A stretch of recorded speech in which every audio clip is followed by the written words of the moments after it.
ইনশাআল্লাহ দেখা যাবে। কোন এক সুন্নি মসজিদে ফাজাইলে হজ কিতাব থেকে হজের তালিম দিতেছিলেন স্থানীয় মসজিদে। এক পর্যায়ে মদিনা শহরে প্রবেশ করার পর যখন সবুজ গম্বুজ নজরে পড়বে, তখন হুজুর সাল্লাল্লাহু আলাইহি ওয়াসাল্লামের আজমত এবং উচ্চ শান ইত্যাদি মনের মধ্যে হাজির করে এই কথা চিন্তা করবে যে সারা মাখলুকের সেরা মানব আম্বিয়া কেরামের সর্দার ফেরেশতাদের চেয়ে শ্রেষ্ঠ জাত এই কবরে শায়িত আছেন। আরো মনে করবে এই জায়গা হুজুর সাল্লাল্লাহু আলাইহি ওয়াসাল্লামের শরীর মোবারকের সহিত মিলিত আছে, উহা আল্লাহ পাকের আরো সহিতেও শ্রেষ্ঠ। ইন্না লিল্লাহি ওয়া ইন্না ইলাইহি রাজিউন। কাবা হইতে শ্রেষ্ঠ, কুরসি হইতেও শ্রেষ্ঠ, এমনকি আসমান জমিনের মধ্যে অবস্থিত যে কোনো স্থান হইতে শ্রেষ্ঠ। লা হাওলা ওয়ালা কুওয়াতা। এখন প্রশ্ন হলো, তিনি তো ছিলেন সবকিছুর সর্বযুগের মহামানব, নবীগণের মধ্যে সর্বশ্রেষ্ঠ মহানবী, কিন্তু তাহার শরীর মোবারক যে জায়গায় শায়িত আছে সেই জায়গা কি করে আল্লাহর আরশের চেয়ে শ্রেষ্ঠ এবং কাবা হইতে শ্রেষ্ঠ হয়? বিস্তারিত কোরআন হাদিসের আলোকে দয়া করে বুঝাইয়া বলবেন। এক নম্বর হলো, প্রথমে মদিনা তৈবা ঢোকার সময় নবী করিম সাল্লাল্লাহু আলাইহি ওয়াসাল্লামের মর্যাদা খেয়াল করা, মসজিদ দেখা গেলে, গম্বুজ দেখা গেলে, এটা ঠিক আছে, দরুদ শরীফ বেশি করে পড়া, এটা ভালো আমল। আমি যাচ্ছি তো ওনার ওই যে মদিনাতুর রাসূল সাল্লাল্লাহু আলাইহি ওয়াসাল্লাম, এটা কোনো সন্দেহ নাই, এতটুকু মোটামুটি ঠিক আছে, বেশি করে ওই সময় দরুদ শরীফ পড়তে থাকা। কিন্তু পরের প্যারাগ্রাফে যে কথাগুলো আছে সবগুলা শিরক। কোথায় আল্লাহর আরশ, আর সেটার সঙ্গে নবী করিম সাল্লাল্লাহু আলাইহি ওয়াসাল্লামকে তুলনা করা, এবং ওই মাটিকে তুলনা করা, এই সমস্ত বাড়াবাড়ি করা, এইগুলা কিসের লক্ষণ? বেদাতের লক্ষণ, শিরকের লক্ষণ। এই যারা বেদাত করে তাদের এই সমস্ত ওয়াজ শুনলেই বলবেন এগুলা কি, এদের পরিচয় কি বলেন তো? বেদাতি। কি পরিচয়? বেদাতি। এরা ইলম থেকে বঞ্চিত, মনে থাকবে তো। এদের পরিচয় কি? বেদাতি। এদের প্রশ্ন আপনি একটা দুইটা করেছেন, এদের প্রশ্ন করতে পারবেন আপনি শত শত। তাদের ওয়াজের বিষয় হচ্ছে এগুলো। ক্লিয়ার হয়ে গেছে তো? আচ্ছা, কোন ওয়াজ শুনলে বোঝা যায় না এটা বেদাতি না এটা হাক্কানি? বোঝা যায় না, নাকি বোঝা যায়? ক্লিয়ার হয়ে যায় না? যে আহলুল হক, আহলুস সুন্নাত ওয়াল জামাআহ, তার দলিল কি থাকবে? কোরআন এবং হাদিস। আর যে বেদাতি, তার দলিল কি থাকবে? এই সমস্ত গাঁজাখুরি গল্প, কিসসা কাহিনী, স্বপ্ন, ওলি আল্লাহ কি হয়েছে, ফু দিয়ে কি করে ফেলছে, এই সমস্ত কোরআন হাদিসের সঙ্গে যার কোনো সম্পর্ক নেই, বাস এক কথায়। এবং এদের থেকে কিছু শিখা না যায়। ইমাম মালিক রহমতুল্লাহ আলাইহি বলছেন, ইমাম আহমদ বিন হাম্বল রহমতুল্লাহ আলাইহি বলছেন যে এরকম বেদাতি লোক থেকে আলিফ বেতেছে শিখাও ঠিক না, কোনো মাসালাই শিখা ঠিক না। কেউ যদি বলে লোকটা ভালো, একটু বেদাত আছে তার এই লাইনে, কিন্তু তার অনেক জ্ঞান আছে ওই লাইনে, তার থেকে আমি এটা বেদাত শিখবো না, শহীদ এগুলা বলে ওগুলা শিখবো, তার কোনো মাহফিলে যাওয়া জায়েজ না, তার থেকে একটা ভালো জিনিস শিখার নিয়তেও যাওয়া ঠিক না। কারণ এই কোনখান দিয়ে তোমাকে বিভ্রান্ত করে ফেলবে তুমি জানো না, এই জন্য সতর্ক করে ফেলেছে। গত সপ্তাহে বলছিলাম, ইমাম মালিক রহমতুল্লাহ আলাইহির কাছে জিজ্ঞাসা করছিল যে আরশের মধ্যে কেমনে তিনি আল্লাহ তাআলা বসেন, বলছিলাম গত সপ্তাহে, তার আগের সপ্তাহে। তিনি যে বলছেন, প্রশ্ন যে করছে তুমি উঠে যাও, তুমি বেদাতি লোক, বোঝা গেছে। ওনাকে আর তিনি মাহফিলে বসতে দেন নাই, উঠাই দিয়েছেন। বেদাতি প্রশ্ন করার কারণে মাহফিল থেকে উঠে যাও, এখান থেকে চলে যাও, কারণ তোমার থেকে এই বেদাত রোগের সংক্রমণ হবে অন্যদের প্রতি, তুমি ফিতনাবাজ, কোরআন হাদিস থেকে লোকদেরকে তুমি দূরে নিয়ে যাবা। তো যদি বেদাতি লোককে মাহফিলে বসানো না যায় হয়ে যায়, তো মাহফিলে বসে বেদাতি লোকের ওয়াজ শুনবেন কোন তরিকায়?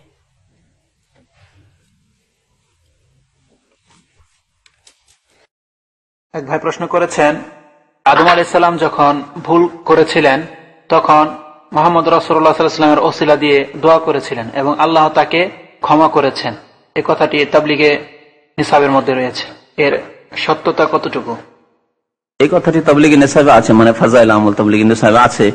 আর এই কথার রেফারেন্স দেওয়া হয়েছে একটি জাল হাদিস। হাদিসটি জাল, মুস্তাদরাক হাকিমে হাদিস আছে, সেই হাদিসই সম্পর্কে মুহাদ্দিসিনে কেরাম জাল বলেছেন।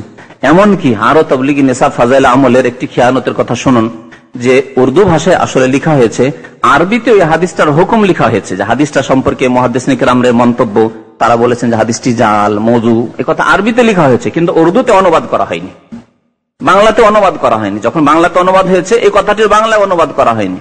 তাহলে আরবিতে থাকলো একজন ভালো আলেম যদি পড়ে, বা আরব দেশের মানুষ পড়ে, তাহলে ভাবি কথা তো ঠিকই, জাল হাদিস বর্ণনা করার পরে লিখিত হয়েছে মন্তব্য যে হাদিসটি জাল। তাহলে যে ব্যক্তি জাল হাদিস বর্ণনা করলো, আমি বর্ণনা করি, আমার জাল হাদিসের কয়েকটি আলোচনা আছে, এখানে ক্যাসেটও আছে, আর বলে দিলাম যে হাদিসটি জাল, তাহলে সতর্ক করে দিলাম, কোনো দোষ নেই। কিন্তু উর্দু ভাষী বাংলা ভাষী গিয়ে আর বুঝতে পারলো না যে এই হাদিসটি জাল, তবলিগ নেশা ফাজাইল আমল পড়ে ওই বিদাতের উপর থেকে গেল আর ওসিলার মাধ্যমে দোয়া করতে লাগলো। হাদিসটি জাল মানে মওযু, গড়া হাদিস, মিথ্যা হাদিস। নবী সাল্লাল্লাহু আলাইহি ওয়াসাল্লাম, মিথ্যা হাদিসের অর্থ যে নবী সাল্লাল্লাহু আলাইহি ওয়াসাল্লামের হাদিস নাই, এটি হচ্ছে অন্যদের পক্ষ থেকে, এটি জালকৃত বিদাতীদের পক্ষ থেকে, এটি নবী সাল্লাল্লাহু আলাইহি ওয়াসাল্লামের হাদিস নয়। পক্ষান্তরে কোরআনের কথা কি? কোরআনে আল্লাহ বলেন ফাতালাক্কা আদম মির রাব্বিহি কালিমাত। আদম আলাইহিস সালামের দোয়া কেমন করে কবুল হলো? আদম আলাইহিস সালাম তার পালনকর্তা রবের কাছ থেকে কয়েকটি ওয়ার্ড শিখলেন, আল্লাহ শিখিয়ে দিলেন। আল্লাহ কত দয়াবান, প্রথম মানুষকে শেখাবে। আমাদেরকে শেখাবার অনেকে আছে, কেউ যদি ভুল করে তার মুরব্বী আছে, বাবা আছে, বন্ধু বান্ধব আছে, ভুল করেছো তোবা করো, আল্লাহর কাছে ক্ষমা চাও, এইভাবে আল্লাহকে ধরো, বলার আছে আমাদের, শেখাবার অনেকে আছে। আদম আলাইহিস সালামকে কে শেখাবে? আল্লাহ নিজেই দয়া করেছেন যে আদমকে শেখায়, না হলে কি করে সে তওবা করবে? আল্লাহ নিজেই শেখাচ্ছেন আদম এইভাবে দোয়া করো। ফাতালাক্কা আদম মির রাব্বিহি কালিমাত, সূরা বাকারায় আল্লাহ রাব্বুল স্পষ্ট বলছেন আমি সেই দোয়া শিখেছি। সেই দোয়াটি কি? অন্য জায়গায় আল্লাহ রাব্বুল বর্ণনা করেন সূরাতুল আরাফে, কালা আদম এবং হাওয়া বললেন রব্বানা যালামনা আনফুসানা ওয়া ইল্লাম তাগফির লানা ওয়া তারহামনা লানাকুনান্না মিনাল খাসিরিন। হে আল্লাহ, জুলুম করেছি, অত্যাচার করেছি, গুনাহ করে নিজের উপর অত্যাচার করেছি। ওয়া ইল্লাম তাগফির লানা, আল্লাহ যদি আমাদের মাফ না করো, মার্জনা না করো, ওয়া তারহামনা, দয়া না করো, লানাকুনান্না মিনাল খাসিরিন, তাহলে ক্ষতিগ্রস্ত হয়ে গেছি, ধ্বংস হয়ে যাব। আল্লাহ আল্লাহ শিখিয়ে দেওয়া দোয়া। কোরআনে বলছে রব্বানা যালামনা আনফুসানার দোয়া, আর হাদিস কি? নবী সাল্লাল্লাহু আলাইহি ওয়াসাল্লামের হাদিস কি কোরআন বিরোধী হবে? যদি সত্য হাদিস হতো, সহি হাদিস হতো, কোরআন বিরোধী হতো না। জাল কথা, যার ফলে কোরআন বিরোধী। জি,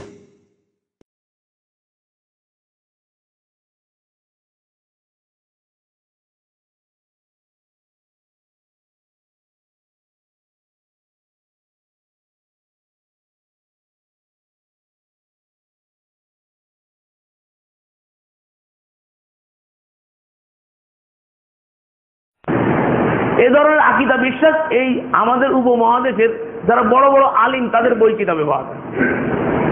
তবলিগি নিসাব নামক যে গ্রন্থটা মসজিদের ভিতরে পড়া হয়, কন্টিনিউ পড়া হয়, এই তবলিগি নিসাবের একটা অধ্যায় আছে ফাজাইলে দুরুদ। এই ফাজাইলে দুরুদের ভিতরে একটা অধ্যায় আছে যে এক ব্যক্তি বিপদগ্রস্ত অবস্থায় হজে গিয়ে বিপদগ্রস্ত অবস্থায় আল্লাহর নবীর রওজার কাছে শুয়ে পড়লেন, ঘুমিয়ে পড়লেন, প্রার্থনা করি ইয়া রাসূলুল্লাহ আমি বিপদে আছি। বিপদে প্রার্থনা করতে করতে যখন ঘুমিয়ে পড়ছে, তো ঘুমের ভিতরে আল্লাহর রাসূলের সাথে সাক্ষাৎ হয়ে গেছে। সাক্ষাৎ যখন হয়ে গেছে, আল্লাহ রাসূল সাল্লাল্লাহু আলাইহি ওয়াসাল্লাম ক্ষুধার্ত, তো আল্লাহ রাসূলের কাছে প্রার্থনা করতে আল্লাহ রাসূল তাকে একটা রুটি দিছে, একটা রুটি, ঘুমের ঘরে তার একটা রুটি দিছে। ওই ব্যক্তি বর্ণনা করতেছে যে আমি ঘুমের ঘরে আল্লাহ রাসূলের দিয়ে রুটি অর্ধেক খাইলাম, এরপর আমার ঘুম ভেঙে গেল, ঘুম ভেঙে দেখি কি অর্ধেক রুটি আমার হাতে আছে।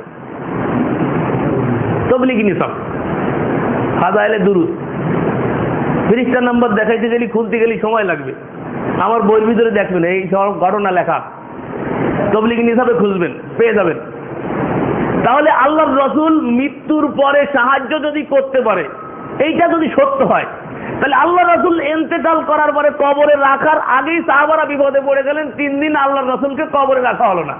সমস্যাটা কি ছিল? খিলাফত কি, কে খলিফা হবে, এই নিয়ে তো সাহাবাদের ভিতরে আল্লাহ রাসূলকে কেন্দ্র করে আল্লাহ রাসূল ইন্তেকাল করেছে, বিশ্ব লিডার মারা গেছে, নেতৃত্ব শূন্য অবস্থায় মুসলমানেরা থাকতে পারে না। এই বিষয়টার গুরুত্ব অনুধাবন করে সাহাবা একরাম 3 দিন পর্যন্ত আল্লাহ রাসূলকে কবরে মদফুন করে নাই।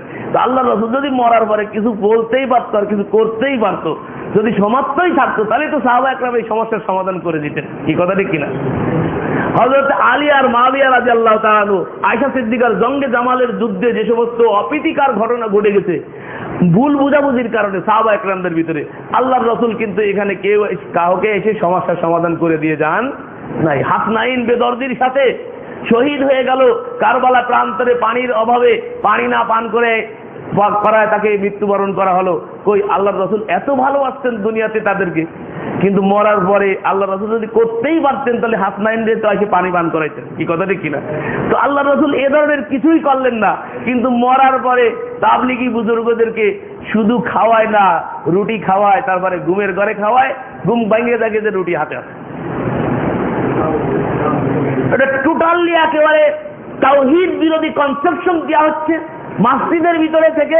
আর এই কনসেপশন যারা লালন করতেছে তারা সরাসরি আল্লাহকে বাদ দিয়ে মাজার প্রস্তির দিকে অগ্রসর হচ্ছে। কি কথা ঠিক কিনা? মাজারে গেলেই পাওয়া যায়, যদি বুজুর্গের মাজারে যায়, বুজুর্গের মাজারে যে চাওয়া হচ্ছে, কেন চাওয়া হচ্ছে? এই কনসেপশনের কারণে যে মরার পরে এদের ক্ষমতা থাকে, মরার পরে এরা কথা বলে, মরার পরে হাত ধরে। এটা ফাজাইলে সাদাকাতে পাবেন, তাবলীগী নিসাব ফাজাইলে সাদাকাত। এক মুরব্বী মরে যাওয়ার পরে তার দোস্ত এসে তাকে দাফন করানোর জন্য যখন কবরে রাখছে, তো কবরে রাখলে আঙ্গুল ধরে বলেছে। কবরে রাখলে কি করছে? আঙ্গুল ধরছে। আঙ্গুল ধরছে কা? তা কয় কি যে আমি জিন্দা, আর আল্লাহর প্রতিটা আশেকই জিন্দা থাকে, আমি আল্লাহর আশেক, আমি জিন্দা। কথা ঠিক আছে? তাহলে মরার পরে খালি কথা বলতেছে না, হাত ধরে বলায়। আর আল্লাহ কোরআনে বলছে ইন্নাকা লা তাসমাউল মাউত, হে নবী আপনি মুর্দাকে শুনাইতে পারবেন না। কিয়ামত পর্যন্ত আল্লাহকে ছেড়ে দিয়ে যাদেরকে আপনি আহ্বান করেন, এই মুশরিকরা যাদেরকে আহ্বান করে, তারা কিয়ামত পর্যন্ত তাদের ডাকে সাড়া দিতে পারবে না। তারা এত দুর্বল, যাওফাত তালিব ওয়াল মাতলুব, চাহনেওয়ালা আর যার কাছে চাওয়া হয়, উভয় এত দুর্বল। আল্লাহ বলতে এরা সবাই মিলে সম্মিলিতভাবে একটা মাছির দানাও তৈরি করতে পারে না। কোরআনে আল্লাহ চ্যালেঞ্জ করছেন, মাছি যদি এদের থেকে খাবার ছিনিয়ে নিয়ে যায়, তো উদ্ধার করার মতো শক্তি এদের হাতে। এই দুর্বলের কাছে একটা দুর্বল, এমন দুর্বল, মরার পরে মানুষ কি অবস্থায় দেখে। চোখ থাকার পরেও দেখতে পায় না, কান থাকার পরেও শুনতে পায় না, হাত থাকার পরেও নিশ্চল, পাও থাকার পরেও নিশ্চল, সব সুজা হয়ে যায়। কি কথা ঠিক কিনা? নিথর বান্দা, তারে ধরে কবরে পৌঁছানোর জন্য 4 জন লোক লাগে। টুটপাড়ার কবরস্থান। আল্লাহ রাসূলরাও তো কবরে রাখতে লোক লাগছিল নাকি? আল্লাহ রাসূল নিজে চলে গেছিল। তাহলে মরার পরে মানুষের যদি ক্ষমতাই থাকতো, তাহলে এদেরকে 4 জনে ধরে নিয়ে কবরে রাখা লাগতো। এই সাধারণ জ্ঞান যার ভিতরে আছে, সে কি করে আল্লাহকে বাদ দিয়ে সৃষ্টির কাছে প্রার্থনা করে? তাবলীগী নিসাবের ফাজাইলে দুরুদের ভিতরে আছে, শাইখুল হাদিস সাহেব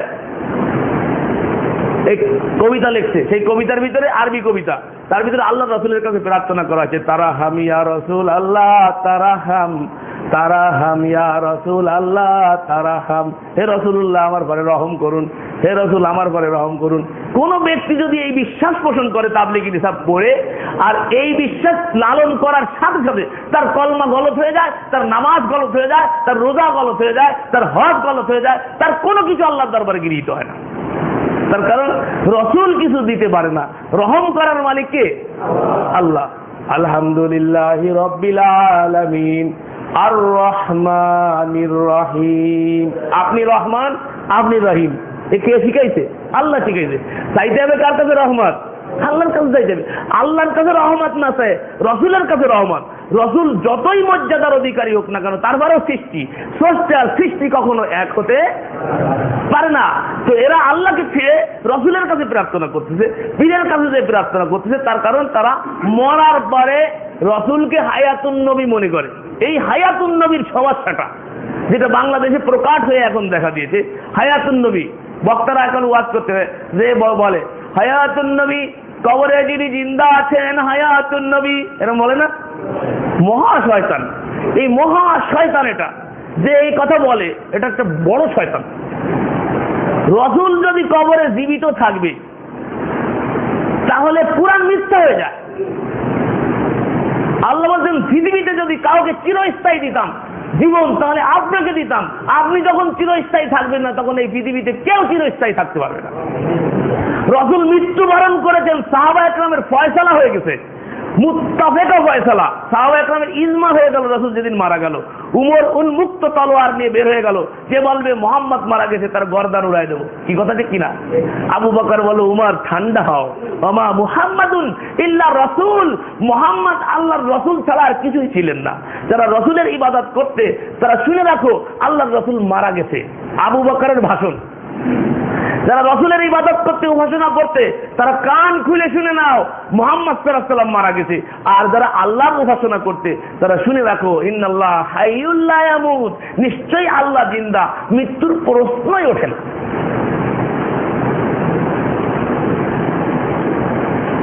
চিরঞ্জীব, চিরস্থায়ী, সর্ববিরাজমান, মানে তার শ্রবণে, তার দর্শনে তিনি কে? আল্লাহ রাব্বুল।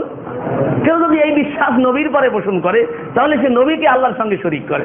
আর যারা নবীকে আল্লাহর সঙ্গে শরীক করে, তারা যতই নামাজ পড়ুক, কবরের পরে যদি বড় মেহরাব হয়ে যায়, কানা করি মূল্য নেই আল্লাহর কাছে। এই নামাজের কোনো মূল্য নাই, যতই সুন্দরভাবে নামাজ পড়ুক না কেন, এই সুন্দর নামাজের কানা করি মূল্য আল্লাহর কাছে নেই। তাহলে আমাকে সর্বপ্রথম ইমান বিল্লাহ যদি সমস্যা ঢুকে যায়, ইমান বিল্লাহ সমস্যা ঢুকে আল্লাহর অস্তিত্বে বিশ্বাস করতে হবে। ধারাবাহিক আলোচনা হবে, একদিনই সব সম্ভব না। এই ইমান বিল্লাহ সর্বপ্রথম হচ্ছে আল্লাহর অস্তিত্বে স্বীকার, 2 নম্বর হচ্ছে আল্লাহর রুবুবিয়াতে বিশ্বাস, 3 নম্বর হচ্ছে আল্লাহর উলুহিয়াতে বিশ্বাস, 4র্থ নম্বর হচ্ছে আল্লাহর আসমায় ও সিফাতে বিশ্বাস। এই 4টা বিশ্বাসের ভিতরে এত গলদ ঢুকছে যে আপনি আপনাকে ভাষায় ব্যক্ত করা যাবে, এত সমস্যা। আল্লাহকে নিয়েই সমস্যা। এই সমাজ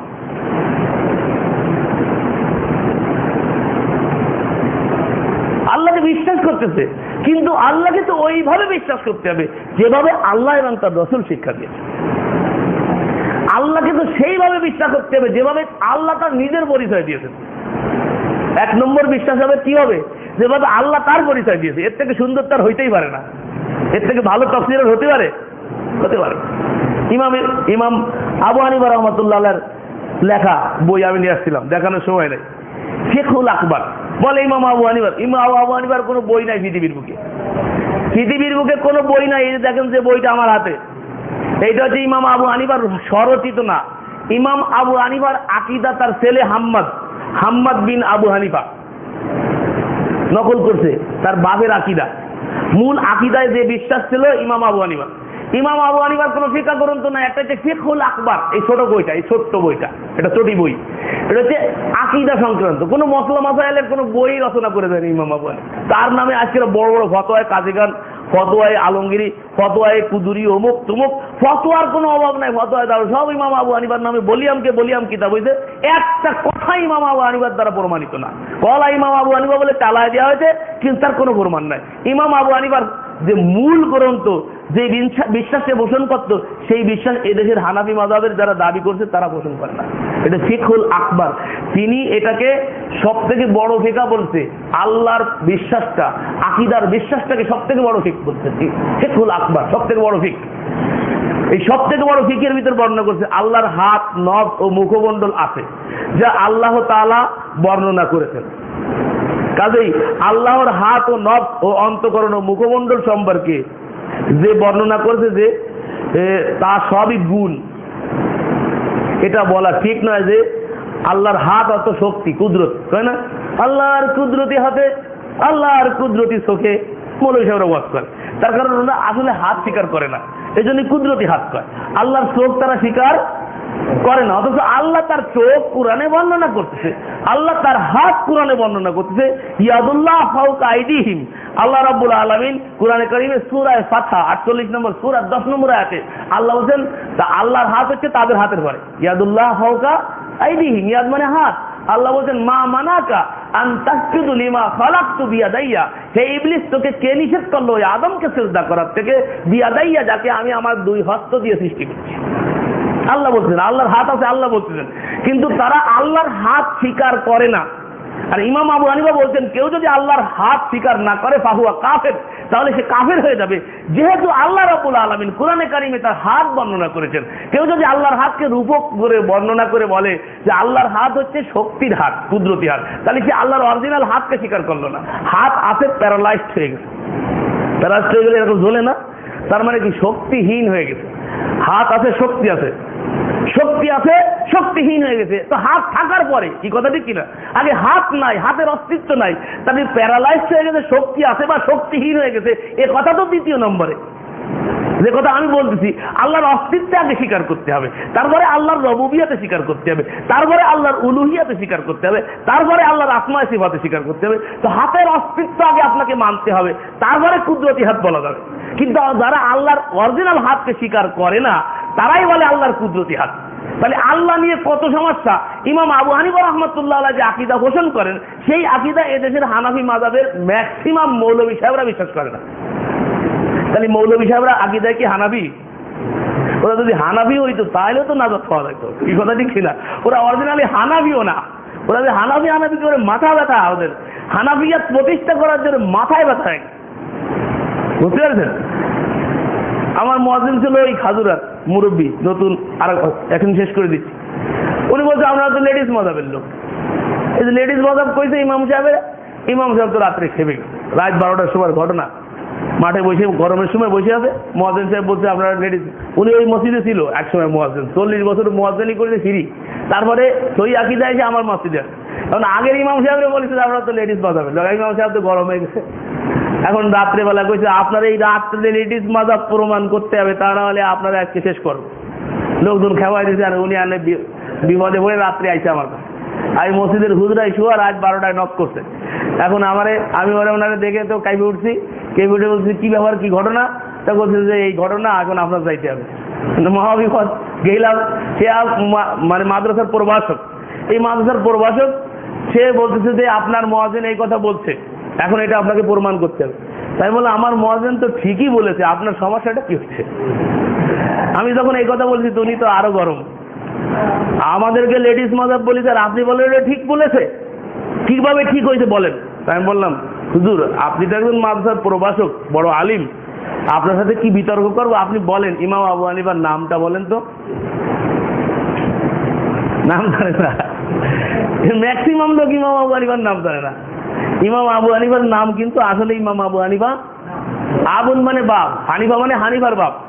হানিফা হচ্ছে তার মেয়ে, ঠিক আছে, আবু হানিফা হচ্ছে তার কুনিয়াত, কিন্তু তার অরিজিনাল নাম হচ্ছে নোমান বিন সাবেত। তো নোমান বিন সাবেত, তাহলে তার মাযহাবের নাম হওয়া দরকার ছিল কি সাবেতের পুত্র নোমান, তাহলে নোমানি মাযহাব হওয়া দরকার ছিল, কিন্তু নোমানি মাযহাব নামে তার মেয়ের নামে প্রসিদ্ধি লাভ করছে। যেমন ইমাম বুখারী রহমাতুল্লাহ আলাইহির অরিজিনাল নাম কিন্তু ইমাম বুখারী নয়, তার নাম কি মুহাম্মদ ইবনে ইসমাইল আল বুখারী আল জুফি, কিন্তু বুখারায় যেহেতু জন্মগ্রহণ করেছে তো এই বুখারী নামটা প্রসিদ্ধি লাভ করছে। তো ইমাম আবু হানিফার ক্ষেত্রেও তাই হয়েছে। আমি বললাম যে আসলে তো তার মেয়ের নামটাই প্রসিদ্ধি লাভ করেছে, এই হিসাবে উনি ইংরেজিতে কইছে, ঠিক আছে, ইংরেজিতে বলি সেই জন্য রাগ হয়ে গেছে। ইংরেজি বললে অনেক সময় রাগ হয়ে যায় অনেকে। তো এই হচ্ছে সমস্যা আমাদের দেশে, এই ভারত উপমহাদেশে ইসলামের নামে যে কি চলছে ভাই, এ যদি আমি আপনাকে ধারাবাহিক বর্ণনা করি আপনি অবাক হয়ে যাবেন যে টোটালি একেবারে শয়তানিয়াত প্রতিষ্ঠিত এদেশে। ইসলামের নামে টোটাল একটা শয়তানিয়াত। আল্লাহকে বিশ্বাস করে, আল্লাহর হাত মানে না, আল্লাহ তার হাত বর্ণনা করে। আল্লাহ যদি হাত না মানা হয় তাহলে আল্লাহর অস্তিত্বকেই স্বীকার করা হয় না। কি কথা ঠিক কিনা? হাতের অস্তিত্ব স্বীকার না করলে হাত কুদরতি হাত, মানে শক্তির হাত, শক্তিরে স্বীকার করলেন তা হাতই নাই, তাহলে শক্তিটা আসবে কোথার থেকে? এই হচ্ছে সমস্যা। ইমাম আবু হানিফা রহমাতুল্লাহ আলাইহি এই আকীদা বিশ্বাস যেটা বর্ণনা করছেন সেটা উপমহাদেশের হানাফি যারা দাবি করে, অধিকাংশের নাই, আমি সবার কথা বলবো না, ম্যাক্সিমামই ইমাম আবু হানিফার আকীদাকে লালন করে না। সংস্কারের কাজ চলছে, আল্লাহর ফজলে তাদের ভিতরে আকীদা বিশ্বাস আস্তে আস্তে ঠিক হতে যাচ্ছে। আল্লাহ করুক যে এই আকীদা বিশ্বাস যেন সর্বস্তরে ছড়িয়ে পড়ে। আল্লাহ যেন আমাদেরকেও যেন সর্বস্তরে ছড়িয়ে দেওয়ার তৌফিক দেয়। আল্লাহ আমাদের সকলকে শোনা এবং শোনানো সবকিছু যেন তার শাহী দরবারে আল্লাহ কবুল করে নেন। আল্লাহুম্মা আমিন।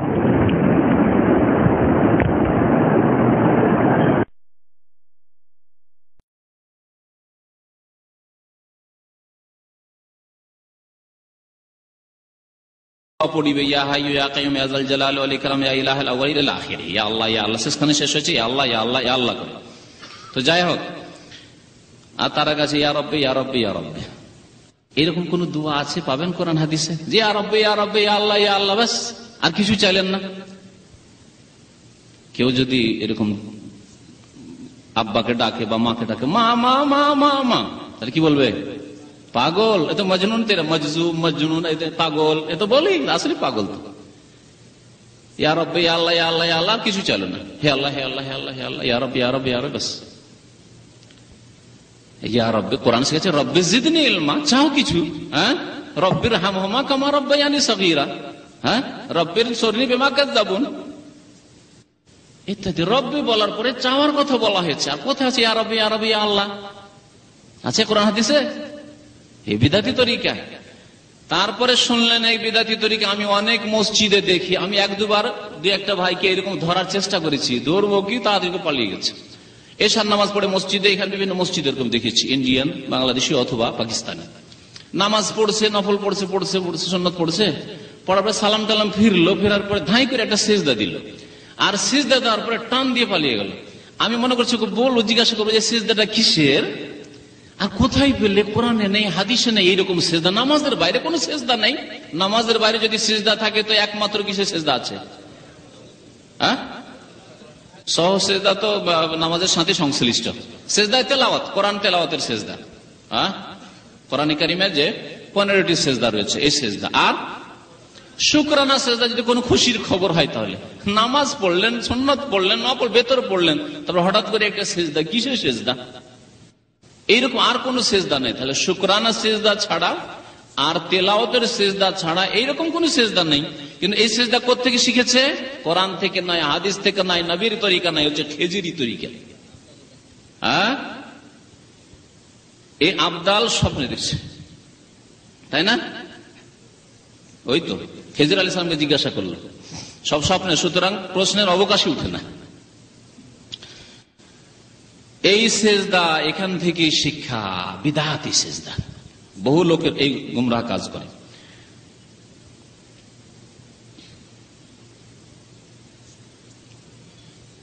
আর একটা তরিকা বলছে, যে ব্যক্তি জুমার নামাজের পর উযু অবস্থায় মোহাম্মদ রসুল্লাহ, আহমদ রসুল্লাহ 35 বার লিখিবে, লিখার তরিকা। এতক্ষণ তো পড়ার তরিকা। অনেকে হয়তো পড়াতে অলস, লিখেন মোহাম্মদ রসুল্লাহ, আহমদ রসুল্লাহ 35 বার লিখিবে এবং সেই কাগজটা নিজের সাথে রাখিবে। আল্লাহ পাক তাহাকে ইবাদতের শক্তি এবং বরকত দান করিবে। মা আনজালাল্লাহু বিহা মিন সুলতান। কোরআনে কারীমে আল্লাহ বলেছেন যে এইরকম বিষয় এমন এক বিষয় যার কোন দলিল আল্লাহ নাযিল করেন না, কোরআনে আছে না হাদিসে আছে। শুধু কাগজ নিয়ে থাকলেই কাজ হয়ে যাবে, শক্তি পাবেন ইবাদতের। শয়তানের ধোঁকা হইতে তাহাকে হেফাজত করিবেন। আর যদি সেই কাগজের টুকরাকে প্রতিদিন সূর্য উঠিবার সময় দুরুদ পড়িতে পড়িতে খুব তীক্ষ্ণ দৃষ্টিতে দেখিতে থাকে। সূর্য উঠার সময় কেন ভাই? কারণ এর সম্পর্ক মজুস অগ্নিপূজকদের সাথে আছে, সূর্য পূজারীর সাথে। কারণ অগ্নিপূজকরা আগুনের পূজা করে, আর সূর্য যেহেতু আগুন, সেজন্য সূর্যের পূজা করে। সূর্য উঠার সময় কি করতে হবে?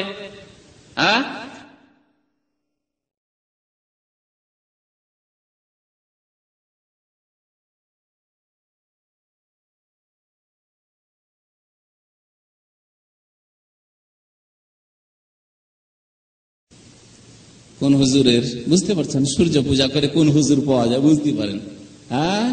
কারণ হাদিসে আছে যখন সূর্য উঠে আর সূর্য ডুবে তখন শয়তান কি করে? শয়তান এইরকম সূর্যের সামনে বসে যায়, আমার পূজা হোক। দুই সিংহের মাঝখানে, বাইনা কারনাই শয়তান, সূর্য ডুবে এই শয়তানের দুই সিংহের মাঝখানে। তো এই হচ্ছে ফাজাইলে দুরুদের অবস্থা, যাতে সূর্য পূজারও শিক্ষা দেওয়া হয়েছে। সূর্য উঠছে ঠিক ওই সময় তীক্ষ্ণ দৃষ্টিতে কাগজটা দেখবেন, যাতে লেখা আছে মোহাম্মদ রসুল্লাহ, আহমদ রসুল্লাহ। তাবিজ, তাবিজ আরো কত কি শোনাবো। পাতা নম্বরটা বললাম আপনাদেরকে। পাতা নম্বর হচ্ছে 65। ফাজাইলে দুরুদ 65। ফাজাইলে দুরুদ 68-তে শুনুন।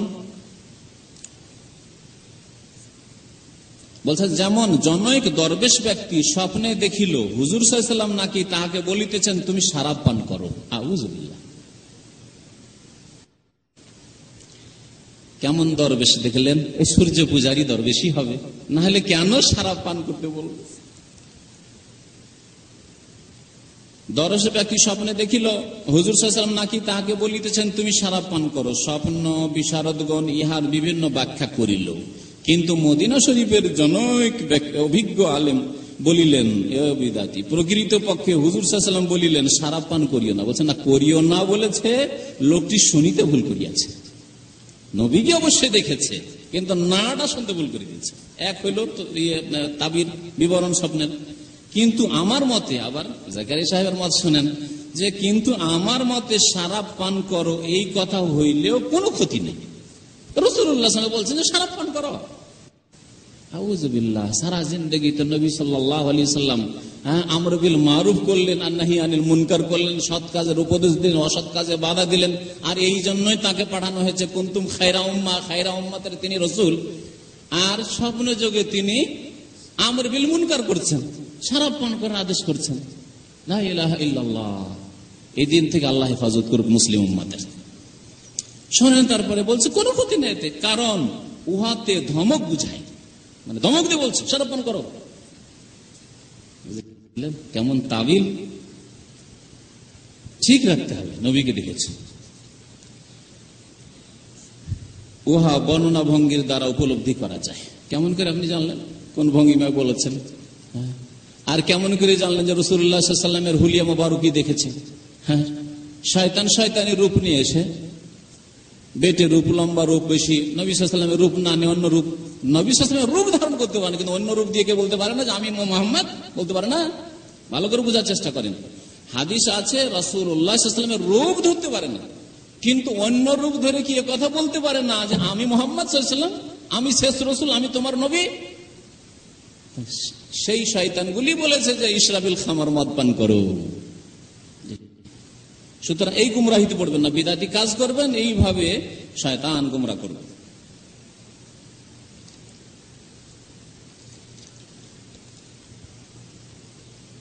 কোন কোন সময় দুরূদ শরীফ পড়িতে হবে, এই ক্ষেত্রে মজার কথা শুনলে, বিদাতি কথা।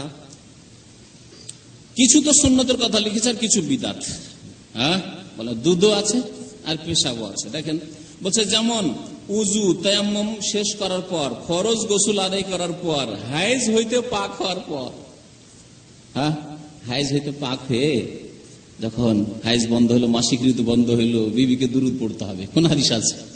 হ্যাঁ, আমি তো এতদিন পাইনি। হাদিস পড়ালাম, জিন্দেগির প্রায় 47-48 বছর চলে যাচ্ছে। ছোট থেকে ওই বুলুগুল মারাম 40 হাদিস থেকে শুরু করে এত হাদিস পড়লাম, কোনদিন পেলাম না যে হাইজ নেফাসের থেকে পাক হওয়ার সময় দুরূদ পড়তে হবে। আরো শোনেন, তারপরে বলছে জুমার রাত্রে এবং দিনে, ঠিক আছে ওইটি হইলো। তারপর বলছে শনিবার, সোমবার এবং মঙ্গলবারে।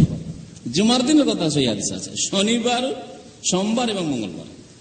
তারপর আরো শুনেন, মুর্দাকে কবরে রাখিবার সময়, শাবান মাসে বাইতুল্লাহ শরীফে দৃষ্টি পড়িবার সময়, হজের মধ্যে সাফা মারায় উঠিবার সময়, লাব্বাইক বলার সময়, হাজর আসাদ চুম্বন করার সময়। এগুলো আছে কোথাও? আছে কোন হাদিসে যে এই সব জায়গাতে দুরূদ পড়তে হবে? যে কোনো জায়গায় দুরূদ পড়েন আমভাবে, কিন্তু যখন জায়গা নির্দিষ্ট করবেন তখন দলিল লাগবে। আর না হয় রাস্তা চলতে ফিরতে বলেন আল্লাহ আমার গুনাহ খাতা মাফ করো, আল্লাহুম্মা সাল্লি আলা মুহাম্মদ, সুবিধা নাই। আমভাবে যে কোনো সময় আপনি মনে করছেন আমার দোয়া কবুল হোক, আর আমার উপর আল্লাহর 10 বার করে রহমত নাযিল, যে কোনো সময় পড়তে পারেন, কিন্তু জায়গা এরকম নির্ধারণ করে তখনই বিদআত হবে, দলিল লাগবে। দলিল না থাকলে বিদআত হবে। এই বিষয়গুলি বোঝার চেষ্টা করুন, যাতে করে ধোঁকা না দিতে পারে এইসব কিতাব ওয়ালা না, গোমরাহ না করতে পারে। আরো শুনেন, জানোয়ার জবাই করেন তখন আপনারা কি পড়েন? বিসমিল্লাহে আল্লাহু আকবার। আর কিছু দুরূদ শরীফ শোনেন, জাকারিয়া সাহেব কি বলছেন। জানোয়ার জবাই করার সময়, তেজারতের সময় হইতে পারে শিয়াদের কাছ থেকে শিখেছি, একটু রাগারিগা হইলে হ্যাঁ আস্তাগফিরুল্লাহ পড়তে বলবেন না, হ্যাঁ তওবা করতে বলবেন না, আল্লাহুম্মা সাল্লি আলা মুহাম্মদ, হ্যাঁ কুল আল্লাহুম্মা সাল্লি আলা মুহাম্মদ। শুনেছেন না? শুনেছেন যে এই তো সাল্লি আলা নবী, হ্যাঁ সাল্লি আলা নবী। বিদাতিদের এসব ক্ষেত্র। তিজারতের সময়, ওসিয়তনামা লিখিবার সময়, বিয়ের খুতবায়, বিয়ের খুতবায় ঠিক আছে, দিনের শুরুতে এবং শেষ ভাগে, শয়নের সময়, সফরের সময়, সওয়ারিতে উঠিবার সময়। দেখেন সময়গুলি দেখেন। নিদ্রা কম হইলে, বাজারে যাওয়া কালে, দাওয়াতে যাইবার সময়, ঘরে প্রবেশ করিতে, ডুবিয়া যাওয়ার সময়, হ্যাঁ ডুবিয়া যাওয়ার সময়। তারপরে বলছে প্লেগের জামানায়, প্লেগের মহামারীর জামানায়, সব বিদাতি কথা। তারপরে শোনেন, বলছে হাসি আসলে, হ্যাঁ হাসি আসলে ছোঁয়া দিয়ে লিখেছে, এটাকে হাসি ধরবেন না হাসি ধরবেন? হ্যাঁ হাসি মানে ছি। হ্যাঁ, কোন জিনিস রাখিয়া ভুলে গেছেন, আল্লাহুম্মা সাল্লি আলা মুহাম্মদ। আচ্ছা, তারপরে কোন জিনিস ভালো লাগিলে, মূলা খাওয়ার জন্য, মূলা খেলে দুধ পড়ে। আচ্ছা, গাধার আওয়াজ, বলছে গাধায় আওয়াজ দেওয়ার, বন্ধুদের সহিত সাক্ষাতের সময়, কোন বন্ধুর সাথে সাক্ষাৎ, আসসালামু আলাইকুম রাহমাতুল্লাহ, আল্লাহুম্মা সাল্লি আলা নবী। জানি না এই বিদাতি ভাইরা করে কিনা, এদের চিল্লাওয়ালারা করতে পারে, কিন্তু এদের অনেকে কোনোদিন তো শুনিনি তাদের আশেপাশে থেকেও, কিন্তু জাকারিয়া সাহেব এইসব বিদাত শিখিয়েছেন। শোনেন, লোকজনের একত্রিত হওয়ার সময় এবং পৃথক হওয়ার সময় আলাদা হয়ে যাচ্ছেন, পড়েন, ইত্যাদি ইত্যাদি আরো কত ক্ষেত্র সব যার কোনো দলিল নেই। কোন কোন সময় দরুদ পড়া মুস্তাহাব এ সম্পর্কে আরো বেশ কিছু লিখেছে, সব বহু ভিত্তিহীন। তার মধ্যে কিছু সহি জায়গা আছে আর বাকিগুলি ভিত্তিহীন। এই রয়েছে পৃষ্ঠা নম্বর ৭৯ থেকে ৮০ পর্যন্ত ফাজাইলে দরুদের। সময় শেষ হতে যাচ্ছে।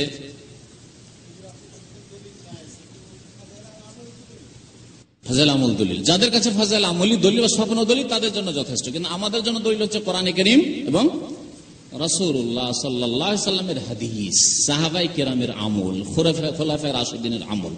আর এটি হচ্ছে প্রত্যেক মুসলিমের জন্য দলিল, এর বেশি কোনো কিছু দলিল নাই। আর যদি কেউ বিদাত করে মরে এরপরে, তাহলে তার কানে আমাদের হক কথা, কোরআন হাদিসের কথা পৌঁছে যাওয়ার পরে বিদাত করে মরবে, কাল কিয়ামতে জবাব দিতে পারবে না। তখন এই কথা বলতে পারবে না যে আমরা জানতাম না, আমাদেরকে কেউ সতর্ক সাবধান করে। দালাইলুল খায়রাত একটি বই আছে, বিদাতিরা খুব পড়ে এই বইটি। সৌদি আরবের উলামায়ে কেরামরা তাদের বিভিন্ন ফতোয়াতে খুব সতর্ক সাবধান করেছেন, কারণ তাতে বহু শিরক আছে, ওসিলা, শিরকি ওসিলা ইত্যাদি ইত্যাদি। দালাইলুল খায়রাত কিতাবের গ্রন্থকার কোন এক সময় সফর অবস্থায় পানির দারুণ অভাবের সম্মুখীন হয় এবং বালতি রশি না থাকায় খুব পেরেশান হইয়া পড়েন। একটা মেয়ে তাহার এই দুরবস্থার কারণ জিজ্ঞাসা করিয়া কুয়ার মধ্যে থুথু ফেলিল। একটা মেয়ে দিল থুথু ফেলে, সঙ্গে সঙ্গে পানি কুয়ার মুখ পর্যন্ত ফুলিয়া উঠিল। দেখছেন মেয়েদের কেরামতি। তিনি আশ্চর্য হইয়া কি সে উহা সম্ভব হইল জিজ্ঞাসা করিলে মেয়েটি বলিল, ইহা একমাত্র দুরূদ শরীফের বরকতে সম্ভব হইয়াছে। তাহলে তবলিগী ভাইয়েরা সবচেয়ে বেশি, এদের সংখ্যা ভারতে আর বাংলাদেশে। তাহলে এইরকম দুরবস্থা, বালা মুসিবত কেন আসবে? ভারতে এত সাম্প্রদায়িক দাঙ্গার, হিন্দুদের জুলুম গুজরাটে আর মোরাদাবাদে আর মিরাটে এইসব হবেই কেন? আর বাংলাদেশে এত দুর্যোগ, বালা মুসিবত আর বান বন্যা এসব হবেই কেন? শোনেন, তারপরে তিনি বিখ্যাত দালাইলুল খায়রাত গ্রন্থ লিপিবদ্ধ করেন, যাতে বিদাত এবং শিরকি কথা